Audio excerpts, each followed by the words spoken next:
Christina, ayoko magsinungaling kay Bella. Kaya ko siyang pakisamahan, pero hindi ko siya kayang mahalin dahil ikaw ang mahal ko. Nagwala si Bella nung gabing nagpunta ka sa amin. Narinig niya ata yung mga pinag-usapan natin. Sinaktan niya ako. Bella! Ah! Ah! Kapag hindi gumaling si Bella, mawawala siya sa amin. Naintindihan ko, pero nahihirapan ako. Pasensya na. Ako'y tao lang na nadadarang at natutukso rin. Huwag ka na umiyak. Si Bella na mamahalin ko. Kakalimutan na kita. Hindi na kita mamahalin.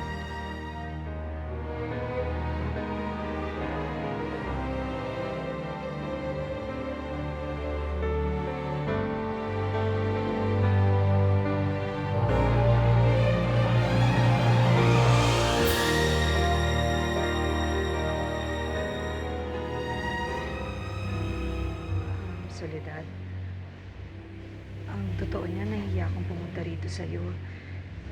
Yung tungkol sa testimonya ko. Ate, huwag na natin pag-usapan yan. Nangyari na eh. Huwag kang mag-alala. Kahit gano'n yung testimonya ko, nag-uusap kami ng abogado ko tungkol sa kaso mo. Kung ano pa pwedeng gawin para makalabas ka dito. Ate, baka kailangan ko magpalit ng abogado? Ha? Magaling naman si Attorney Aragon, ah. Pero sige, kung gusto mo, maghahanap ako ng makakatulong niya.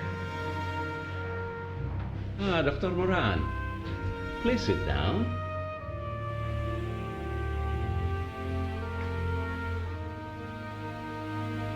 Mayor,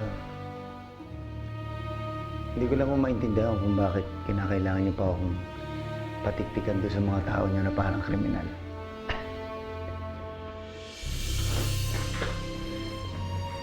Doktor, wala akong masamang intensyon sa pinagagawa ko. Ako ang mayor ng bayang ito. At tungkulin kong pangalagaan ang kapakanan ng lahat ng mga taga rito. Pati na ang mga dayong katulad mo.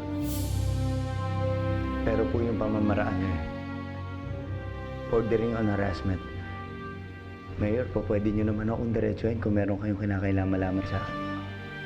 Soledad, may nabanggit ba sa'yo si Christina tungkol dun sa gusto ng mga abogado natin sa kumpanya? Wala. Soledad, kailangan natin ng malaking kapital.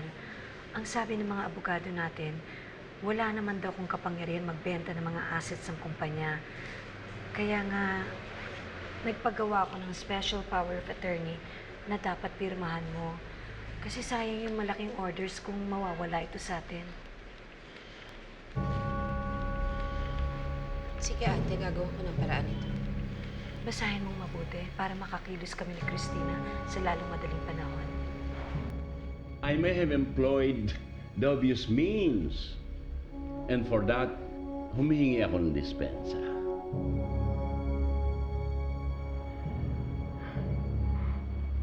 Hindi ko malaman kung bakit.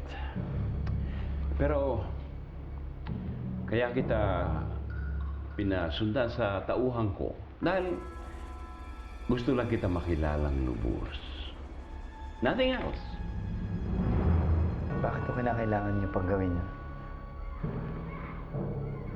Well,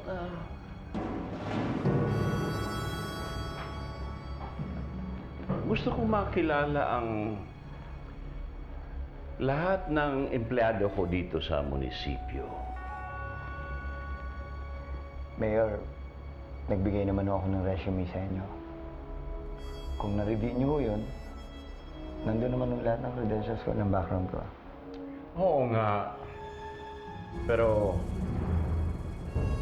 empleyado ka dito sa munisipyo. Standard operating procedure ko yun na makilala ko ang lahat ng mga nagtatrabaho rito.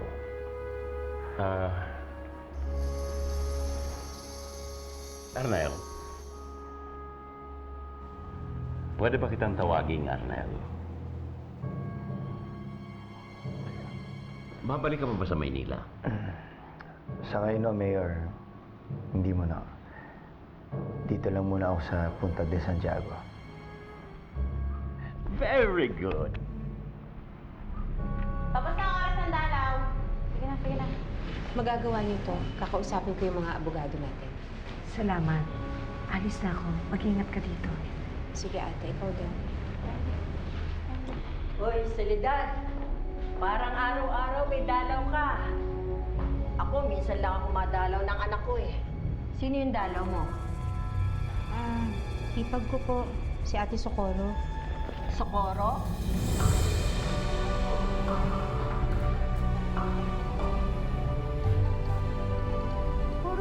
Parang may kilala ako. Socorro.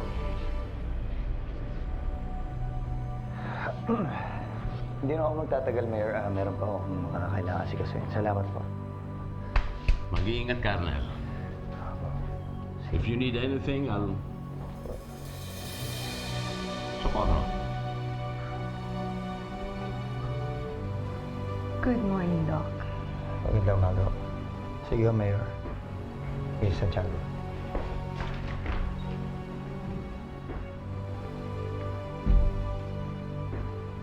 Socorro. Kung pupunta ka rito, magpasabi ka man lang.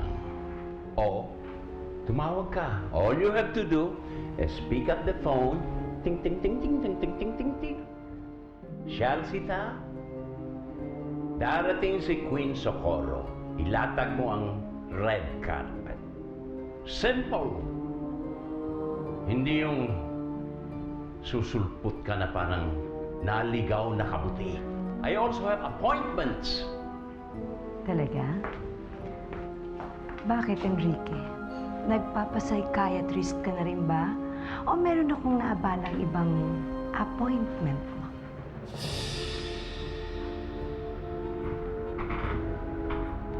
Anong kailangan mo? Sa tingin ko naman, nakarating na sa kaalaman mo ang tungkol dun sa malaking order ng kumpanya namin ng muebles sa ibang bansa. Ano ang pakialam ko sa muebles na yan? Ako ba karpintero? Malaki. Makinig kang mabuti. Oras na may mangyaring bulilyaso sa business deal na ito, natitiyak ko sa'yo, hindi na makakabangon pa ang mga Santiago. Naiintindihan mo pang ibig kong sabihin? Malinaw pa sa sikat ng araw ang pinahiwatig mo. Mabuti kung ganun. Andiyan na pagkakataon. Susunggaban mo na lang.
andito na palang inintay natin. Attorney, upo ka. Salamat po. Kamusta? Nakausap mo na si Soledad? Opo, madam. Naayos ko na po. Napirmahan na po ni Ma'am Soledad ang Special Power of Attorney. Good! Ngayon makakakilos na tayo. Kailangan mapag-aralan natin kung anong properties ang pwedeng mawala sa atin. Okay ba sa'yo yun, Christina? Okay naman po sa akin yun, tita. Kung ano po yung napag-usapan yun ni Mama, sang-ayon naman po ako doon. Ma'am, meron po tayong konting problema. Anong konting problema? Fredo, ilang taong ka nang naglilingkod sa akin? Tagal-tagal na rin po, Mayor. Ilang taon ang matagal-tagal na. May 10 taon na rin po, Mayor. Sa loob ng 10 taong pagkakilala mo sa akin, marumi ba ako magtrabaho? Pag may pinasusurveillance ako, gusto ko bang ang pinasusurveillance ko ay alam niyang may bubuntot sa kanya? Kay Christina po ay pinangalan ni Ma'am Soledad ang Special Power of Attorney na pinirmahan niyo. Tita, okay lang naman po yun sa inyo, di ba? Okay lang sa akin. Yun naman ang nararapat dahil ikaw ang anak. Salamat po, tita. Sige po, magpapaalam na po muna ako. Mag-iingat ka. Sige po, salamat.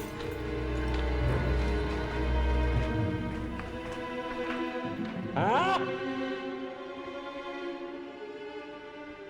Ang tawag doon, Fredo, in intelligence parlance, burn out! Naintindihan mo ba yon? Pasensya na, Mayor.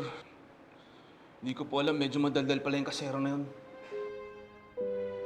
Dahil sa 10 taong ka na naglingkod sa akin, bibigyan pa kita ng isang pagkakataon. Bibigyan kita ng panibagong trabaho.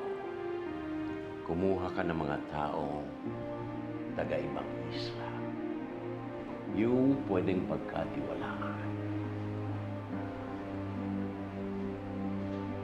Maglalaro tayo ng apoy.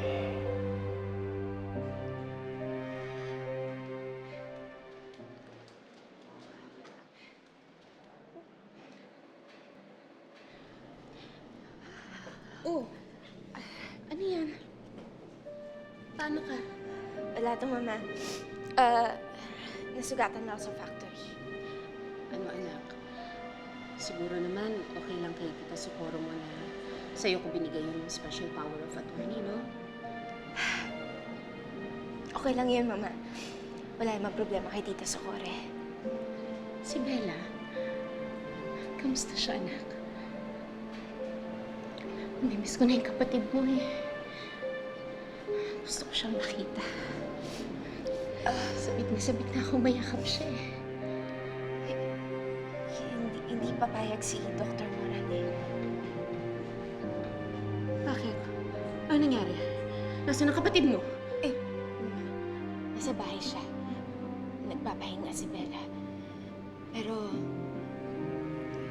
may sinasadya si Dr. Moran para sa kalagayan ni Bella. Christina, kung ano man yan. Kung gamot o makabagong therapy, kahit ano, pumayag ka na, anak. Bigay mo lahat kung anong kailangan. Wala akong pakialam kahit maubos ang pera natin. Basta gumaling lang ang kapatid mo, ha? Hayop ka, Soledad. Bakit mo ginawa sa akin to? Humanda ka. Humanda kayong lahat. Ito na po yung Special Power of Attorney. Ma'am, wala na po ako nagawa. Malis ka! At huwag ka magpapakita sa Punta de Santiago dahil wala kang magawang tanga! Layas! Mama, gustong ipasok ni Dr. Moran si Bella sa mental institution. Hindi! Ayoko! Mama, nananakit na si Bella. Nananakit siya. Hindi namin siya kayang bantayan. Maghapon, Bakit? Bakit di nyo kayang bantayan ang kapatid mo?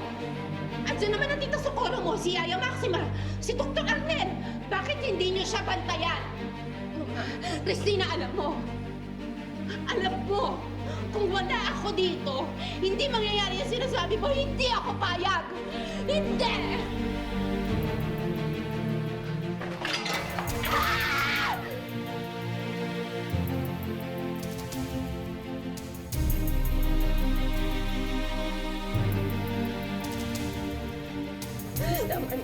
Tama na, Mama. Tama na. Kasalanan ko to eh! Hindi, Mama. Hindi kasi dapat kapatid mo nagbabayad sa mga nagawa kong kasalanan. Mama, hindi. Ilabas mo ako dito! Ilabas mo ako dito! Kailangan ako ng kapatid mo! Mama, tama na. Hindi na. Ilabas mo ako dito! Hindi ko may papasok. Kailangan ako ni Bella! Hindi ko niya papasok si Bella sa mental. Hindi na. Kailangan ako ni Bella, Christina. Gawin mo lahat! Gumawa ka ng paraan!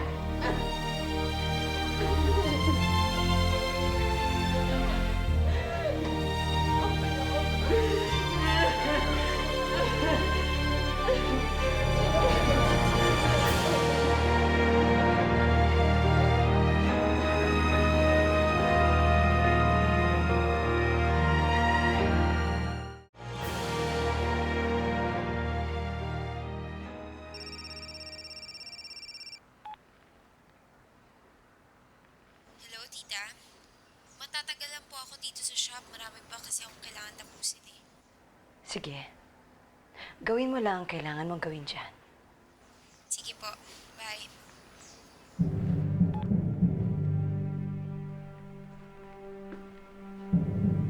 At gagawin ko rin ang kailangan kong gawin dito sa inyo. Pagdating ng pasukan, pakitaan mo naman kami ng gilas. Sana, pag pinakita mo yung class cards mo, wala nang bagsak gaya ng dati, ha? Opo. Siya nga pala pa. Hindi na pa uwi sa Kapitolyo. What? But why? Dito na po ako magtutuloy ng pagme-majors ko sa Pol Sci. Total, dito ka na naman balak maglingkod kapag nagtapos ako. Warren, sa Kapitolyo, mas may kalidad ang edukasyon. Pero wala naman pa sa school yun. Nasa estudyante rin naman yun. Tsaka maraming distractions doon. At least dito, makakapag-concentrate ako. At kung ano man kulang sa mga resources ng schools dito, hanapin ko na lang sa internet.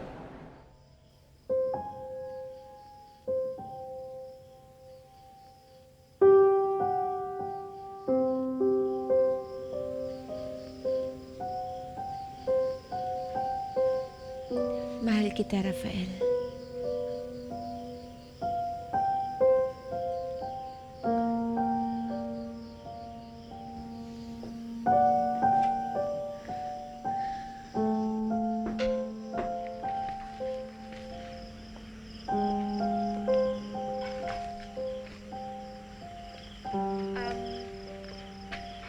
Tita Socorro, Magpapaalam lang po muna akong pumunta sa shop kasi meron kaming kailangan ayusin ni Jimmy. Sige, Christina. Sige pa.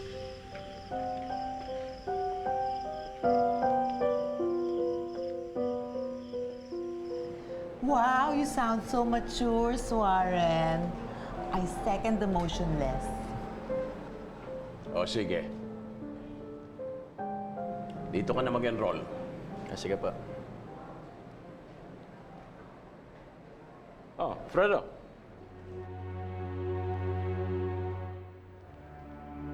Oh, Pasensya na sa abala, Mayor. Pero tapos na yung pinapagawa niyo sa akin. o sige. Hintay mo na sa baba. What you ask Fredo to do? Pinahanap ko lang ng mga tagapatay ng anay.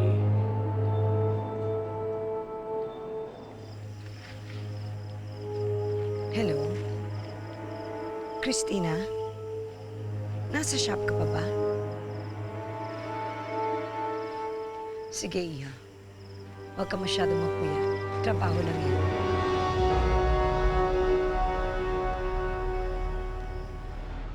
So, anong targets nito? Christina, we have to make a choice if we want to make the design simple yet elegant. Para mabilis natin maabot yung deadline. O bombastic, di ba? Para kahit matrabaho, may oomph effect. At saka malaking chance natin na kunin tayo ulit. Alam mo naman ang design aesthetics ko, di ba? Simple lang tayo. I knew it. Kaya nga simple and elegant ang in-rare ko, no? O, tingnan mo to. Some Sige of nga, my patingin nga. designs last night. Wow! Ganda. Evening. Ay, Hi. good evening. Alam ko kasi nagtatrabaho pa kayo kaya nagdala na rin ako ng food. Nag-abala ka pa. Pasensya ka na. Naku, gabing-gabi na, inaabala pa kita. Kaya naman yan. Christina, lalabas ba muna ako? Kasi walang dalang popcorn si Doc eh. Di ba parang asiwa naman, parang manonood ako ng romantic movie dito? Alam mo, Jimmy, si Mama at si Bella ang pag-uusapan namin dito. Kaya dito ka lang, okay? Okay, pero check ko na sila Manong kung talaga nagtatrabaho. Tsaka, pwede, Doc, pwede ma-check yan. Sige, Jimmy, ano ka ba? Nakakahiya. Diba? Check ko lang. Sige, sige, go ahead. Thank you, Doc. Sige. Buka. Salamat. Pasensya ka na kay Jimmy. Walang ano. Yaya? Si Bella? Natutulog na po. Ma'am, kakain na po ba kayo? Bella, ano na namang kahibangan ang gagawin mo?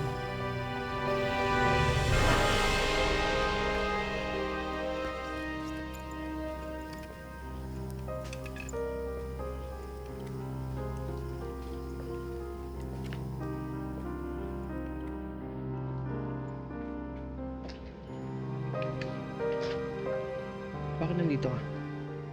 Siya pala, ano sabi ni mama mo?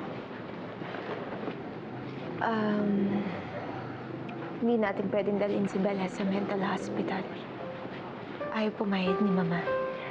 Para sa akin, Christina, dapat siguro dali natin kasi hindi mo kaya Hindi mo kayang mag-isa lang At isa pa, mas makakabuti sa kanya na madala siya doon para matingnan siya ng iba't ibang mga doktor.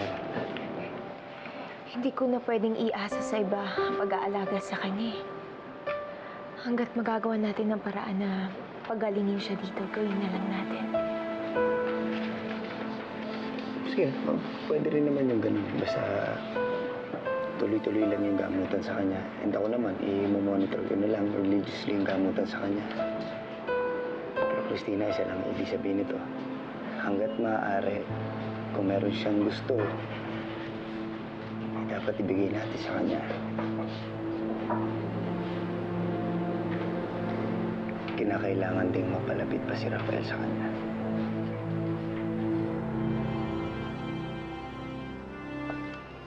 Malapit na ba matapos yung ginagawa mo?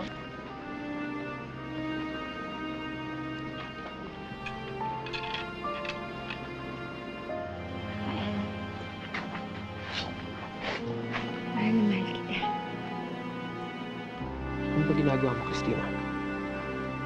Nagbago ba isip mo?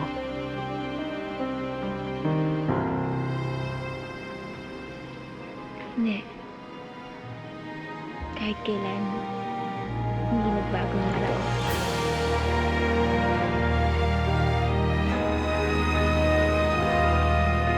Rafael! Marikit! Long time no see! Kamusta na? Babalik ka na sa Manila. Gusto ko sundan mo sila. Kalabas ka rin sa lalong madaling panahon. Kailan, attorney? Kailangan ko ng petsa. Gusto ko lang naman makasiguro na lahat mangyayari ayon sa plano natin. Hoy, Socorro! Nakalimutan mo. Ako ngayon ang bayan ito.